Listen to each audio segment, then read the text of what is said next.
नमस्कार, न्यूज 24 देख रहे हैं आप। मैं हूं आपके साथ डॉक्टर मीना शर्मा। राजस्थान में एसआई भर्ती परीक्षा अशोक गहलोत के समय में पिछली सरकार में जितनी विवादों में रही, उसको लेकर विपक्ष ने जितना हंगामा किया था, सत्ता पक्ष में आने के बाद उस पर कमेटी बनाई गई और उस कमेटी ने अपनी रिपोर्ट जो है वो दी है।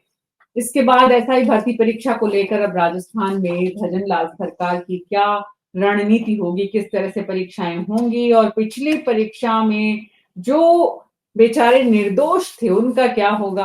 दोषियों को तो सजा मिलनी चाहिए और मिलेगी भी, लेकिन जो निर्दोष थे वो कैसे, उनके साथ न्याय कैसे होगा, ये तमाम सवाल है जिनका जवाब ढूंढने की कोशिश हमारे खास मेहमानों के साथ करेंगे। राजकुमार मीणा कांग्रेस पार्टी के प्रवक्ता हैं, एडवोकेट प्रीति शर्मा बीजेपी से, राजेंद्र भानावत जी पूर्व प्रशासनिक अधिकारी हैं, महेश शर्मा जी सीनियर एडवोकेट हैं, जगदीश शर्मा जी और राजीव तिवारी जी वरिष्ठ पत्रकार हैं। आप सभी का बहुत बहुत स्वागत है। दो एडवोकेट हैं और ये कोइंसिडेंस है कि दोनों आप लोग साथ साथ आते हैं पैनल में जब जब इस तरह की चर्चा होती है। तो शुरुआत में राजकुमार महेश जी आज आपसे करते हैं क्योंकि मुद्दा लीगल है। क्या क्या इस रिपोर्ट के बाद सरकार किस तरह से काम कर सकती है और करना चाहिए? मेरे सारे पंडित को बहुत पल्ला तो बहुत अंतर से होता है, लेकिन इस पर कोई ठोस परिणाम आने की जो बात थी वो अब मुझे लगता है कि वो तो क्या। देखिए, ये भर्ती परीक्षा हुई थी 2000 और तब से 24 की चला जा रहा है और अभी तक इसके लिए बीच में जितने भी हो हल्ला हुआ, बीजेपी से ही आवाज उठी, भजनलाल जी आवाज उठी और कई सारे लोगों को अरेस्ट किया गया। मैं भी कई सारे केसेस में ऐसे पैरवी कर रहा हूँ। लीगली अगर इसको देखा जाए तो जितने लोगों को आज तक अरेस्ट किया है, किसी के खिलाफ भी कोई कॉन्क्रीट एविडेंस है नहीं। पहली बात तो यह है कि इनको जितने लोगों को अब तक अरेस्ट किया है उसमें से एक भी आदमी के खिलाफ कोई कॉन्क्रीट एविडेंस नहीं है जो कि कोर्ट ऑफ लॉ में इनको दोषी साबित कर। तो इनको मॉरल कन्विक्शन तो किया जा सकता है, कई सारे लोग जेल में हैं, आज भी हैं, कल भी और आगे रहेंगे। मॉरल कन्विक्शन तो हो सकता है, लेकिन लीगली सस्टेनेबल नहीं है और सस्टेनेबल नहीं। एक ये तो क्रिमिनल पॉइंट ऑफ व्यू से हुआ। अब इसमें जिन अभ्यर्थियों ने भाग लिया था, कुछ सेलेक्ट हुए, कुछ सेलेक्ट नहीं हुए। जो सेलेक्ट हुए उसमें सेग्रीगेशन कैसे होगा, ये बड़ा पेचीदा सवाल है। ये आप किस तरह कह सकते हैं कि इस आदमी ने बहुत ईमानदारी से परीक्षा दी थी और इस आदमी मेरे मेरे हिसाब से ये एक एडमिनिस्ट्रेटिव डिसीजन है और एडमिनिस्ट्रेटिव डिसीजन जो है वो इस आधार पर होना चाहिए कि कानून की परिभाषा है कि तो गुनहगार छूट जाएंगे, एक भी पकड़। अब जब तक एडमिनिस्ट्रेटिव डिसीजन है आपके मुताबिक। महेश शर्मा जी, आपकी थोड़ी आवाज कम आ रही है। दर्शक और हमारे साथी पैनलिस्ट आपको ठीक से सुने, इसके लिए आप थोड़ा सा अपने नेटवर्क को और अपने मोबाइल फोन को थोड़ा सा ठीक करिए। तब तक मैं बाकी पैनलिस्ट के पास जा रही हूँ। राजेंद्र भानावत जी, महेश जी ने कहा कि ये एडमिनिस्ट्रेटिव डिसीजन है। सरकार ने इस मुद्दे पर जो कमेटी की रिपोर्ट है, रिव्यू कमेटी की रिपोर्ट, उसके मुताबिक दोबारा परीक्षा, एक बार फिर से परीक्षा। तो मतलब पिछली सरकार के वक्त विपक्ष में रहते हुए बीजेपी ने जितना हंगामा किया और उसके बाद जो अपेक्षित था और जो हो रहा है और जितना समय लगेगा, ये न्यायोचित है राजेंद्र जी?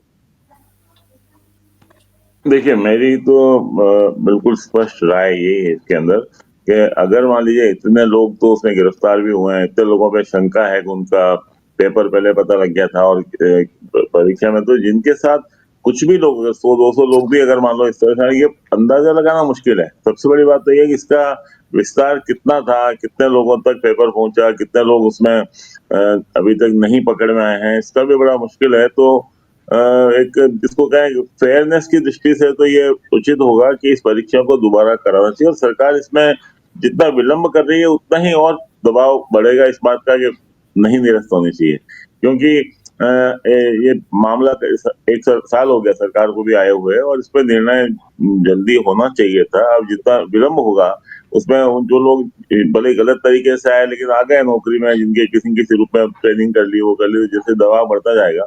तो अभी भी सरकार को अगर समिति खुद भी ये कह रही है कि इसकी परीक्षा दोबारा होनी चाहिए और दोबारा होना चाहिए, तो सबको एक मौका दें। जो परीक्षा में पहले बैठे हैं उन्हीं के बीच में परीक्षा कराएं, दूसरे लोगों को भले अनुमति न दे, नए लोगों को बैठने के लिए कंपटीशन उतना ही रहे जितना पहले था, ये भी हो सकता है।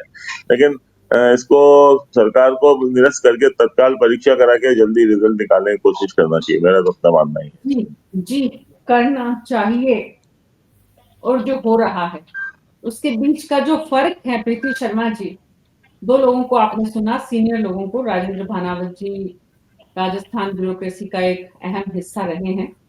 अब सरकार की जो कुछ नहीं किया उसको तो छोड़ देते हैं, अब आगे कब तक कुछ करेगी, इसको लेकर भी रिव्यू कमेटी ने कुछ गाइडलाइन, कुछ टाइमलाइन बताई है क्या? देखिए, सरकार को हाई कोर्ट को जवाब देना है। हाई कोर्ट ने एक टाइमलाइन दी थी और जनवरी में उसकी डेट है। सरकार को हाई कोर्ट को भी जवाब देना है। रिव्यू कमेटी की रिपोर्ट आ चुकी है। रिव्यू कमेटी की रिपोर्ट के मुताबिक अगर देखा जाए तो उन्होंने ऐसा कहा है कि पेपर रद्द करना चाहिए। बट ये फैसला आफ्टर ऑल लेना माननीय मुख्यमंत्री जी को है कि अब वो केवल कमेटी की रिपोर्ट पर डिपेंड नहीं करता है, क्योंकि उसमें उन विद्यार्थियों का हित भी देखा जाता है जो विद्यार्थी जो मेहनत करके पास हुए हैं। क्योंकि मैं खुद एक विद्यार्थी रही हूं, तो मेरे लिए इम्पोर्टेंट, मैं सरकार की तरफ से पैनलिस्ट हूं यहाँ पर, लेकिन एज अ स्टूडेंट अगर मैं सोचती हूँ तो बहुत सारी चीजें इसमें होती हैं कि सारे डिसीजन सारी चीजों को देखकर ही लिए जाते हैं।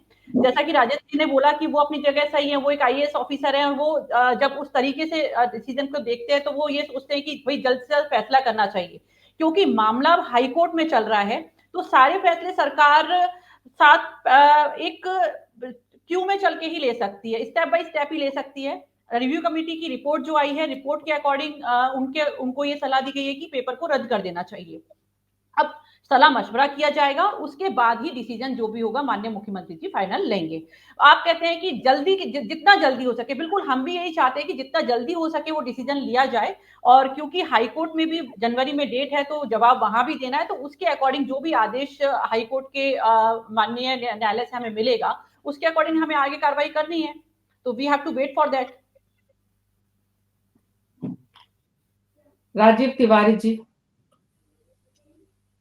मेरा तो कहना राजेंद्र है कि भानावत जी पहले सरकार, कुछ बोलना चाह रहे हैं, हाँ उनको हाँ, सुन लेते पहले हैं फिर राजेंद्र आपके जी पास आ रहे आप प्लीज बोलिए। जी।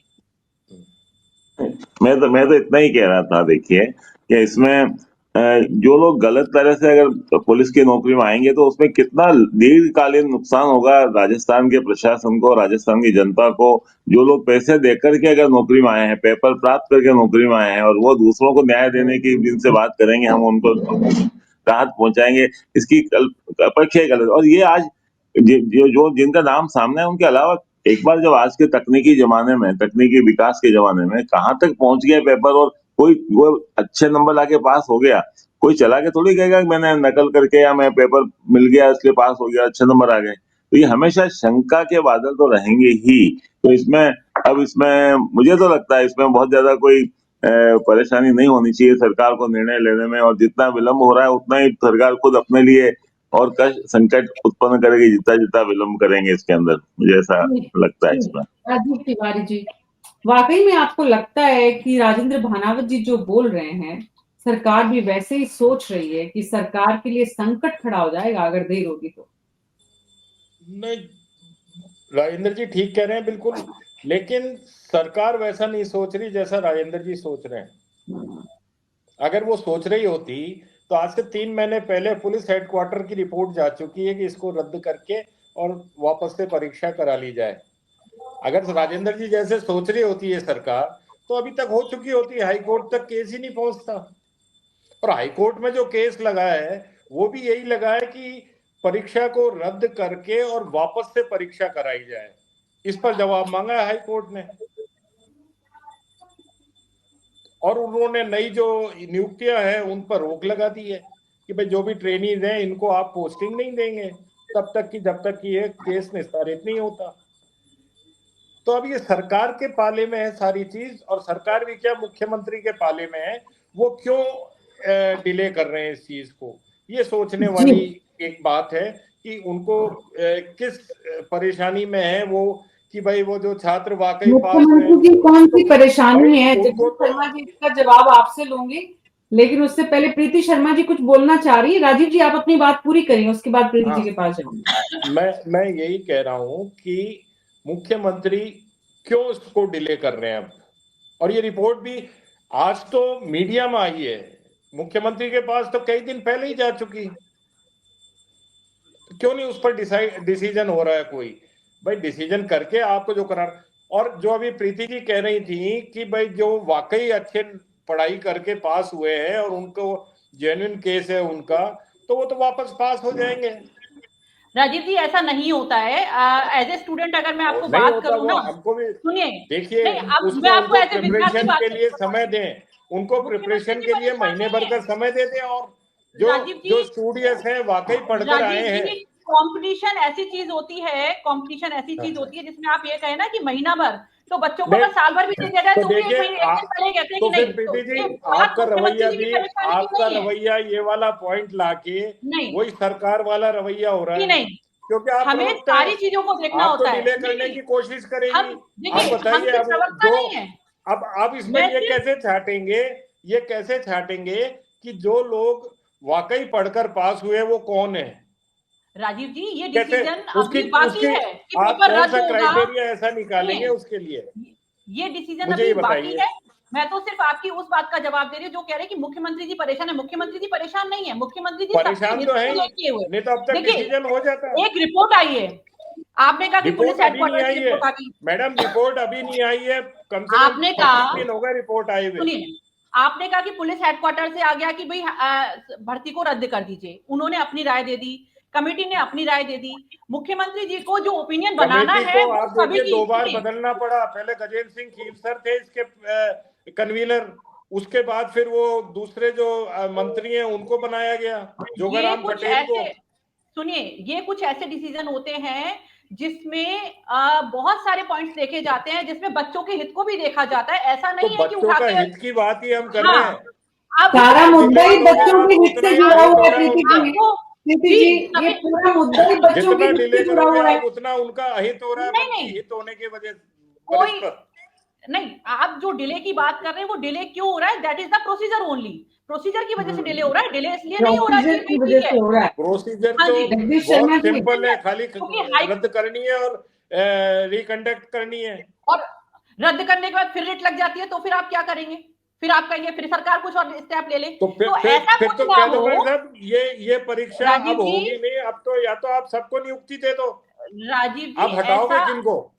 आपको पता है कि इस केस में एक 100+ तो ऐसे कॉम्पिटिटर हैं जो पास होने के बाद भी ट्रेनिंग में शामिल नहीं हुए हैं। आपको पता है ये चीज? बिल्कुल और बिल्कुल मालूम है ना, 100+ ऐसे लोग हैं जो शामिल नहीं हुए हैं ट्रेनिंग में। तो ये बहुत नहीं, सारी जो चीजें होती ट्रेनिंग है, में ऐसा नहीं शामिल होता हो कि गए, हम जो मीडिया में बैठ जो के, ट्रेनिंग में शामिल हो गए वो क्या करेंगे अब? मीडिया उनके में तो बैठ के, नियुक्त हो नहीं सकते, और कोर्ट आपको से रोक लगी हुई है। दूसरी चीज महेश शर्मा जी भी ये जानते हैं एज ए एडवोकेट कि एस्टोपल वाला रूल भी लागू हो जाता है। अगर एक बार ट्रेनिंग पास हो गए तो एस्टोपल वाला रूल भी लागू हो जाए, तो लीगल चीजें भी देखी जाती हैं। ऐसा नहीं है कि उठा के आपने कह दिया कि पेपर को रद्द कर देना चाहिए तो पेपर उठा के रद्द कर दिया ये जाएगा। आपको सब सत्ता में आने के बाद पता चला ना प्रीति जी, ये जी विपक्ष नहीं, में रहते हुए आपको कुछ नहीं पता था। ये सारी विपक्ष में रहते हुए हमने ये कहा था कि लोगों, दोषियों को सजा मिलनी चाहिए, और हो रहा है वो। और पेपर ठीक जो एसआईटी गठित दोषी हुई, तो वापस सारे महेश जी सबको बेल पे निकलवा रहे बाहर। जितने अरेस्ट है उसमें से कितने सारे तो बेल पे रिहा हो गए, क्योंकि कोर्ट भी जानता है इस बात को कि इस मसले का हल इतनी जल्दी निकलेगा नहीं। देखिए प्रतियोगी परीक्षाओं का मामला ऐसा है मीना जी कि जब तक ये अगर गलत 10 लोग आए तो 10 लोग सही आ सकते थे, वो नहीं आ पाए। तो ये मान लिया 100 गलत लोगों का सिलेक्शन हुआ है। अब ये आज पता ही नहीं है ना किसी को। एसओजी पूरी कौन है, इतने समय कौन नहीं तक है? स्पेशल ऑपरेशन ग्रुप बनाया, उन्होंने जांच की, कमेटी बनाई, मंत्रियों की कमेटी बनाई। आखिर सरकार कोई किसी की विम्स एंड फैंसीज पे तो नहीं चलनी चाहिए ना। अगर जी किसी ने कमेटी ने अपना देखभाल करके सिफारिश दी है, एसओजी ने पूरा, पुलिस ने कार्रवाई की है, अब जो लोग नहीं पकड़ में आए उनमें से कितने लोग वास्तव में ऐसे हैं जिन्होंने नाजायज फायदा उठाया, ये भी नहीं पता है। और सरकार प्रशासनिक दृष्टि से निरस्त कर दे तो हाईकोर्ट को कोई आधार नहीं बनेगा इसको वापस किसी तरह से करने की। सरकारें करती रही हैं, पेपर पहले भी निरस्त करती रही हैं। तो ये केवल जी ये डिसीजन एक तो साल तो माननीय हो गया मुझे लगता है, मुख्यमंत्री को बहुत लेना ही बहुत ही। है, तो जगदीश जी के पास जाती हूँ मैं। प्रीति जी वापस आऊंगी आपके पास, सबसे ज्यादा बोलने को आपके लिए आपके पास ये इस विषय पर। जगदीश शर्मा जी, प्रीति जी को आपने सुना क्योंकि वो सत्ता में है और क्योंकि उन्हें जवाब देना है, क्योंकि उन्होंने बहुत सवाल पूछे हैं इस मुद्दे पर और अब उनकी जिम्मेदारी है जवाबदेही की। और जवाबदेही के बीच में जब बहुत सारे इफ बट किंतु परंतु आते हैं तो उससे जगदीश जी क्या समझ में आता है? सबसे ज्यादा तो मीना जी ये समझ में आता है कि सरकार के स्तर पर भी बहुत जबरदस्त कंफ्यूजन है, क्योंकि ये जो है एक परीक्षा का परिणाम तो है ही, साथ में इंस्टीट्यूशन की क्रेडिबिलिटी का भी सवाल है। आपके यहाँ ऐसी परीक्षा हो जाती है जिसमें लोग पर्चा गायब करवा कर पास हो जाते हैं, क्या क्रेडिबिलिटी है आपके इंस्टीट्यूशन की? और क्यों आज ये विचार करना पड़ रहा है? 100 लोगों को आपने अरेस्ट कर और उसके बाद ये सारी चीजें बताई है कि भाई ये तो पेपर को कहीं से इन्होंने कबाड़ कर और फिर उसके बाद परीक्षा पास की। तो जो लगेंगे इंस्पेक्टर, सब इंस्पेक्टर जो चुने जाएंगे या लग जाएंगे, ट्रेनिंग लेकर फील्ड में आएंगे, उनके बारे में तो हमेशा डाउट रहेगा कि ये पता नहीं पर्चा पार करके तो नहीं आए हुए हैं, ये हमेशा डाउटफुल रहेगा। तो आपने अपनी परीक्षा को भी डाउटफुल कर लिया, आप जिनको नौकरी पर रखना चाहते हैं उनको भी डाउटफुल कर लिया, और फिर आप खुद भी डाउटफुल हो गए, क्योंकि गवर्नमेंट इतने दिनों में डिसीजन नहीं कर पाई, जबकि उसको हेडक्वार्टर से भी रिकमेंडेशन मिल गई है, गवर्नमेंट की रिकमेंडेशन अलग कई तरीके की मिल गई है। तो फिर बाकी क्या रह गया? अभी किस बात का इंतजार हो रहा है? क्यों डिले हो रहा है? भाई ये तो आप परीक्षा के बाद ये पता लगाएंगे तो बहुत सारे लोग जिन्हें इन कट जाएंगे, ये बात समझ में आती है, जिन लोगों ने बड़ी मेहनत करके परीक्षा दी और उनका नंबर नहीं आया। ये तो उस दिन भी समझ में आ रही थी जिस दिन ये मामला सामने आया था, विपक्ष ने इस पर हंगामा किया था। हाँ, मैं यही कह रहा हूँ कि ये पहले दिन से जो है, बल्कि ये कहिए कि इस सरकार के आने से पहले से चुनाव हुए थे ना, उससे पहले तक ये चीजें खुल गई थी, आपको ध्यान होगा। और खुलने के बाद भी चुनाव भी हो गए और ये सब कुछ भी हो गया, 1 साल का जश्न भी हो गया। अभी तक अब जब क्यों सवाल नहीं हो रहा? पूछे जा रहे हैं सत्ता पक्ष से तो जवाब इस तरह के दिए जा रहे हैं जो प्रीति जी दे रही है। प्रीति जी एडवोकेट हैं, तर्कों से वो लड़ाइयां कोर्ट में जीतती हैं, लेकिन अदालत में जो तर्क हैं इस मुद्दे पर, महेश शर्मा जी।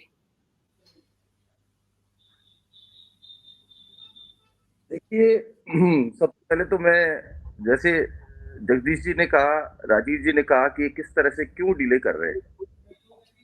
इस सरकार को सत्ता में आने से पहले ही ये डिस्क्लोजर हो गया था पिछली सरकार में, और उस पर एक्शन भी शुरू हो गया था।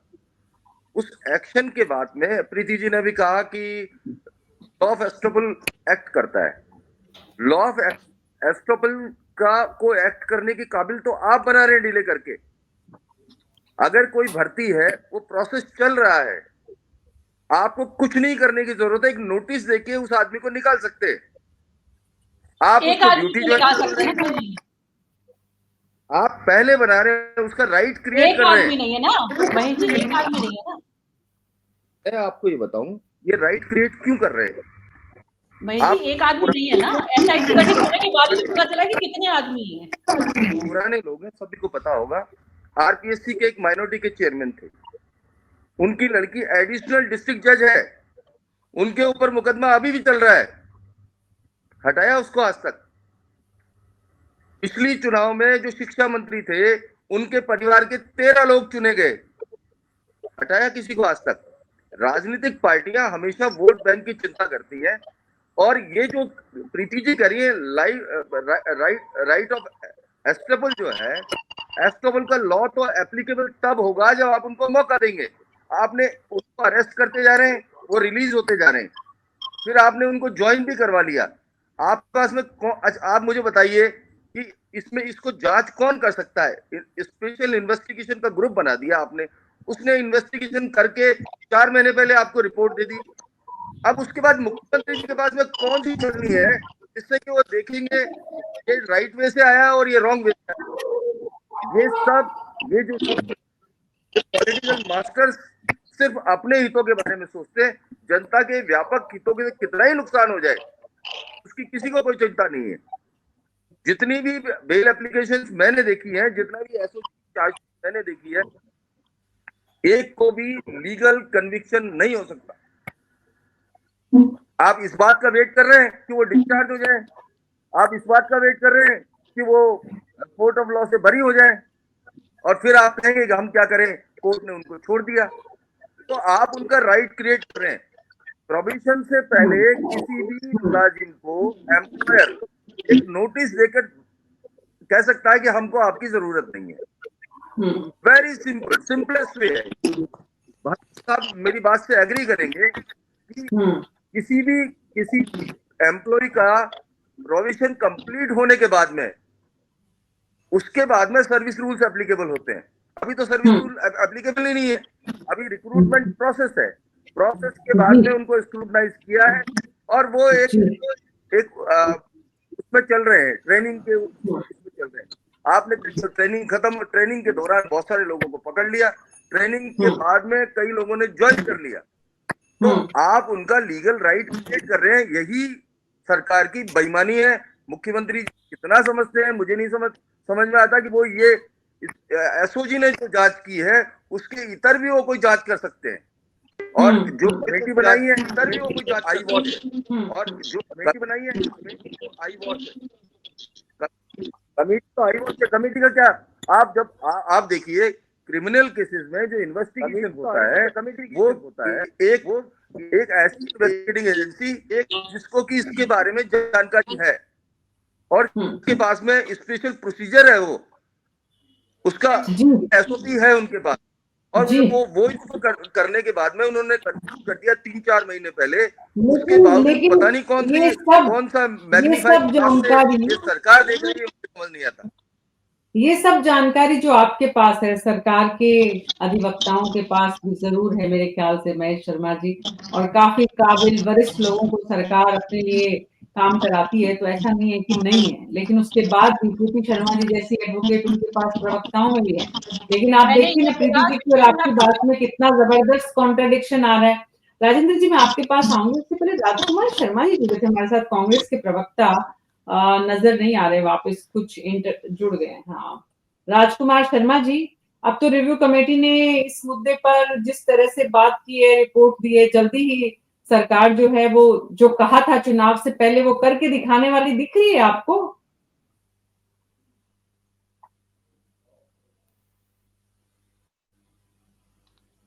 राजकुमार शर्मा जी,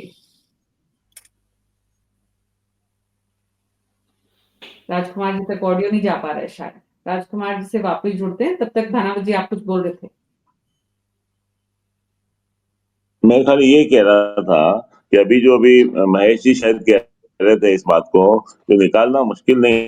हाल ही में केस हुआ था, पूजा खेड़कर नाम से लड़की थी जिसको आईएएस में या यूपीएससी के परीक्षा में सिलेक्शन हुआ, और यूपीएससी ने विड्रॉ करते हुए कैंसिल कर दिया सिलेक्शन उसका।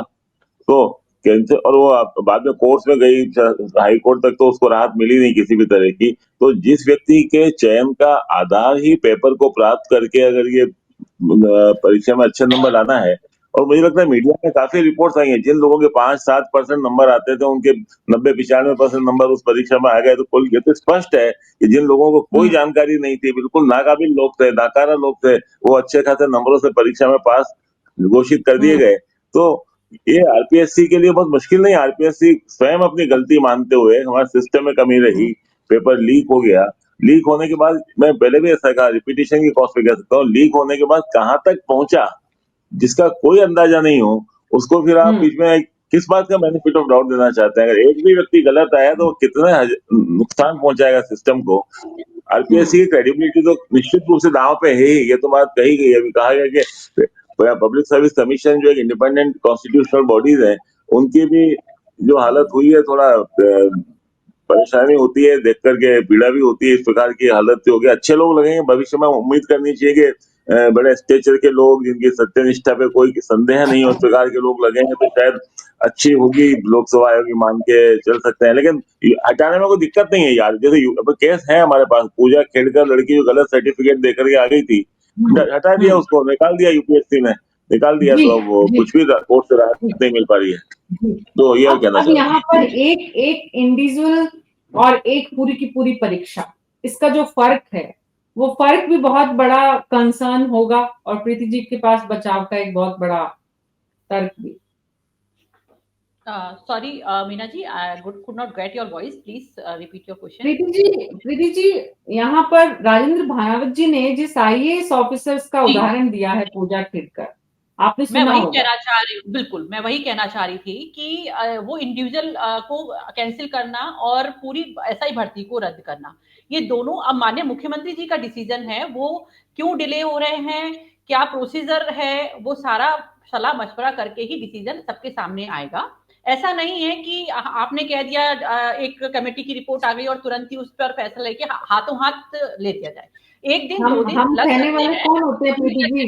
हम तो एक सिर्फ दिन दो दिन पढ़ने लग सकते हैं, वाले, सुनने और वाले, बताने वाले होते हैं एक कि मिनट, भाई देखिए जैसा सरकार ने कि ये कहा था, जैसा सरकार कि ने ये कमेटी बनाई थी, सुनिए, सरकार ने ये सरकार ने जो जानकारी कहा दी है। था, सरकार ने जो कहा था, सरकार प्रतिबद्ध है अपने देखिए एसआई भर्ती को लेके जो भी हमने कमिटमेंट किए थे वो पूरे कमिटमेंट हमने पूरे किए हैं, और आगे भी उस पर डिसीजन क्या होना है वो डिसीजन पेंडिंग है, वो बहुत जल्दी आप लोगों के सामने आ जाएगा।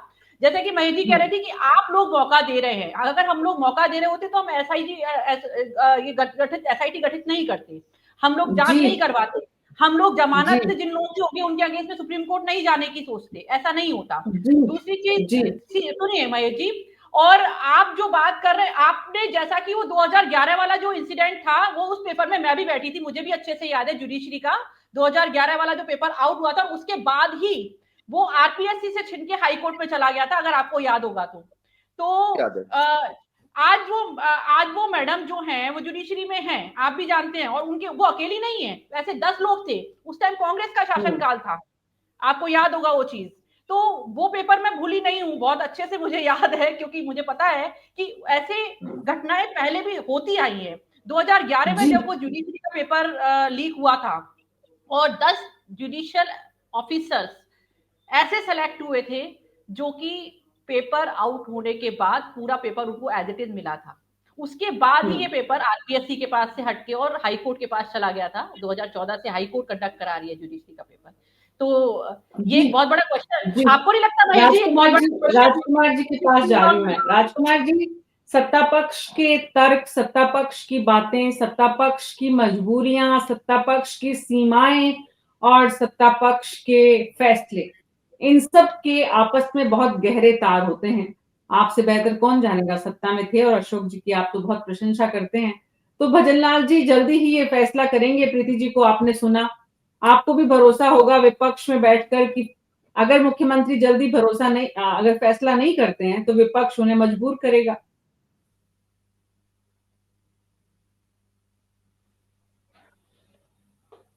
राजकुमार जी आज राजस्थान के संघर्ष युवाओं के में। साथ किस तरीके का व्यवहार कर रही है, पूरा प्रदेश जान रहा है, पूरी देश और पूरी दुनिया भी जान रही है। किस तरीके से ये पीछे के दरवाजे से जमानतें करवा रहे हैं, किस तरीके से हवाई जहाज में, हेलीकॉप्टर में घूमते घूमते पाताल में जा रहे हैं, किस तरीके से राजकुमार जी कम से कम जुडिशरी में तो क्वेश्चन मार्क मत लगाइए आप। किस तरीके से भारतीय जनता पार्टी पाताल में जा रही है, आरपीएससी भंग कर रही है, सीबीआई की जांच कर रही है। भारतीय जनता पार्टी राजस्थान के नौजवानों के साथ कुठाराघात कर रही है। कांग्रेस पार्टी के शासनकाल में जो गलती हुई, राजस्थान की जनता ने उस गलती की हमको तो सजा दे दी, लेकिन भारतीय जनता पार्टी की सरकार 370-80 दिन पुरानी हो गई है, लेकिन अभी भी लीपा पोती का करने का काम कर रही है। राजस्थान का नौजवान टिकटिकी लगाए रोज सुबह 5 बजे उठ के अखबार देख। राजकुमार जी से संपर्क, काफी परेशानी से जूझ रहे थे वो, तकरीबन 35-40 मिनट से जब से जुड़े थे। तो राजीव तिवारी जी, आपने सबको सुना, सत्ता पक्ष, विपक्ष, एडवोकेट, लीगल राय और आपकी अपनी राय भी आपने बताई, जो कि सामने है, उसमें बहुत कुछ समझने, पढ़ने, शोध, अध्ययन की ज़रूरत नहीं है। वो सामने है, प्रत्यक्ष है और प्रत्यक्ष ये है कि जब आप सत्ता में होते हैं और मुख्यमंत्री की कुर्सी पर बैठते हैं और आप पर, और सिर्फ मुख्यमंत्री क्यों, सरकार में बाकी कैबिनेट और अधिकारी जो भी हैं, उन पर एक अलग तरह का दबाव भी काम करता है और उस दबाव में ऐसे फैसले लेना आसान नहीं है। राजीव तिवारी जी। नहीं, मुश्किल तो रहता ही है क्योंकि वोट बैंक की राजनीति है हमारे यहाँ। मेरा तो मानना ये है भाई, ये परीक्षा जैसे भी आपने खुद ने कमेटी बनाई है, दो कमेटी बनाई, उसके पहले पुलिस हेडक्वार्टर की रिपोर्ट आई, उसके बाद आपने एसआईटी गठित करी और हर बार आपने जितने भी आपके चुनाव उपचुनाव हुए उसमें आए, एसआईटी के अलावा कोई बात ही नहीं थी कि देखो साहब हमने पेपर लीक पे एसआईटी गठित कर दी, इतने लोग पकड़ लिए, ये कर लिए। अब उसका लबोलबाब क्या आया, एसआईटी की रिपोर्ट का क्या अर्थ निकालें कि उसने सही किया, गलत किया, क्या नहीं किया। भाई सही किया होता तो परीक्षा रद्द हो गई होती, या वो उतने लोगों को चिन्हित कर लेती कि हाँ इन लोगों ने वो किया है, वो भी वो नहीं कर सकती कि भाई इतने 10,000 लोग बैठे, उसमें से अगर 2,000 पास हुए तो 2,000 पास हुए, उसमें से 600 या 700 इनके पास पेपर था, बाकी सब नीट एंड क्लीन है, ये भी वो पता नहीं लगा सकती। तो फिर इसका या तो डिले होती रहे, और जैसा कि ये है कि सब वो ट्रेनिंग कर करके और फिर बाद में कोर्ट भी यही कह देगा, परेशान होके क्या करे कोर्ट भी कि भाई कोई एविडेंस ही जब किसी के पास सामने नहीं आ रहे, तो वो कोर्ट भी क्या कहेगा कि हाँ भाई सरकार अब जो चाहे वो करे। तो ऐसी स्थिति में मेरा तो मानना यह है कि भाई इनको रद्द करके और वापस से कंडक्ट करानी चाहिए, और ज्यादा से ज्यादा आप अगर वो जो पढ़कर पास हुए बच्चे अगर वो ये कहते हैं कि भाई अब हम क्या करें, तो उनको 1 महीने का आप समय दीजिए ना प्रिपरेशन का वापस। जी जी। तो प्रिपरेशन करके आए और ऐसी फुल प्रूफ व्यवस्था करें जिससे कि वापस से अब कोई पेपर लीक ना हो, क्योंकि लेकिन सरकार ऐसा कर नहीं पा रही है, जगदीश शर्मा ऐसा जी के नहीं कर पा मुताबिक रही। और दूसरी कंफ्यूजन में। चीज ये है कि आरपीएससी जो है अब उसमें राजनीतिक नियुक्तियां रुकनी चाहिए, उनके लिए भी कोई ऐसा एक कोई पैनल बनना चाहिए, जैसा कि जजेस की नियुक्ति के लिए पूरा एक सिस्टम बना हुआ है, उस टाइप की कोई एक सिस्टम बनाना चाहिए कि वहां पे भी योग्य जी। व्यक्ति बैठें, ऐसे लोग ना बैठें जो खुद करप्शन के चार्जेस से घिरे हुए हों पहले भी और बाद में बिल्कुल भी वो बिल्कुल गिरे। और बिल्कुल, पूरा क्या एक राजस्थान के संवैधानिक जो, मुख्यमंत्री हाँ ऐसा कर हम पाएंगे? संविधान की लड़ाई तो पूरा संसद नहीं चल पाई संविधान के चक्कर में, और हम संवैधानिक संस्थाओं का भी वही हाल कर रहे हैं। जी जी। जगदीश जी, कंफ्यूजन में जो सरकार है और मुख्यमंत्री हैं, दूर होगा कंफ्यूजन या ऐसे चलता रहेगा? देखो, अगर हम ज्यादा इस मामले में डिले करते हैं, इसके बारे में डिसीजन लेने में, तो आप उतनी ज्यादा प्रॉब्लम्स क्रिएट करते हैं, जैसा कि भानावत जी ने कहा। भाई डिसीजन करना है, जो भी होना है। सही बात है ये बात कि भाई बहुत सारे लोग ऐसे भी हैं जो कि मेहनत करके अच्छे नंबर लाए और अच्छे नंबर से पास होकर सेलेक्ट हुए, ट्रेनिंग करने पहुंच गए। अब आप कहते हैं कि साहब ये तो इनको तो पर्चा मिल गया था।